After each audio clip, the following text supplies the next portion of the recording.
सम्मान जरूरी है। राकेश जी अपने पुराने स्कूटर पर किक मार रहे थे लेकिन वह स्टार्ट नहीं हो रहा था। इधर ड्यूटी पर जाने के लिए देर हो रही थी। तभी सामने से एक कार तेजी से आकर उनके पास रुकी। पापा कब तक इस खटारा स्कूटर को चलाते रहोगे? चलो मेरे साथ, मैं आपको ऑफिस छोड़ देता हूँ। बेटे की बात सुनकर राकेश जी ने अनसुना कर दिया और स्कूटर में किक मारते रहे। उनका बेटा आशीष बड़बड़ाता हुआ चला गया। दरवाजे के पास खड़ी राकेश जी की पत्नी गायत्री जी ने कहा, जब वो कह रहा था तो चले जाते।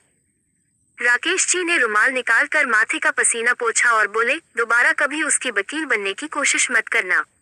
गायत्री जी चुप हो गईं। राकेश जी का स्कूटर स्टार्ट हो गया। उन्होंने एक बार गायत्री जी की ओर देखा और ऑफिस के लिए निकल पड़े। अभी 2 साल पहले ही आशीष की शादी की थी। शादी के बाद से ही आशीष और उसकी पत्नी शैलजा का व्यवहार बदल गया। दोनों अलग हो गए। वो तो अच्छा हुआ राकेश जी ने बेटे की बात मानकर जॉब नहीं छोड़ी, वरना आज भूखे मरते। इधर शाम को जब आशीष घर पहुंचा तो शैलजा गुस्से से बोली, हो गई तसल्ली बेइज्जती कराकर। गली में सब देख रहे थे और तुम्हारे पापा जैसे उन्होंने तो सोच ही रखा है तुम्हारी बेइज्जती करने का। आशीष को भी गुस्सा आ रहा था। वो बोला, तुम ठीक कह रही हो, मैं कल ही मकान ढूंढता हूँ। अब हम यहाँ नहीं रहेंगे। 2 दिन बाद ही वो अपने नए घर में शिफ्ट हो गए। गायत्री जी रो रही थी। अलग था तो क्या हुआ, कम से कम सामने तो था। उन्होंने राकेश जी की ओर देखते हुए कहा। राकेश जी कुछ नहीं बोले। राकेश जी जैसे जिंदादिल इंसान जिन्होंने अपनी छोटी सी नौकरी में पैसे बचाकर और कर्ज लेकर आशीष को पढ़ाया। जब वह सरकारी ऑफिसर बना तो राकेश जी को लगा जैसे उनका जीवन सफल हो गया, लेकिन बहू बेटे की बेरुखी ने उन्हें तोड़कर रख दिया। अब वो बिल्कुल शांत रहते हैं। बस उन्हें एक ही चिंता थी कि उनके बाद गायत्री का क्या होगा। कई महीनों बाद आशीष अपनी माँ से मिलने आया। आशीष को देख गायत्री जी बहुत खुश हुई। आशीष बोला, मम्मी तुम्हारी बहू प्रेग्नेंट है। हम चाहते हैं कि आप और पापा हमारे साथ रहो। शैलजा बहुत परेशान है। गायत्री जी ने राकेश जी की ओर देखा, लेकिन उन्होंने जाने से साफ इनकार कर दिया।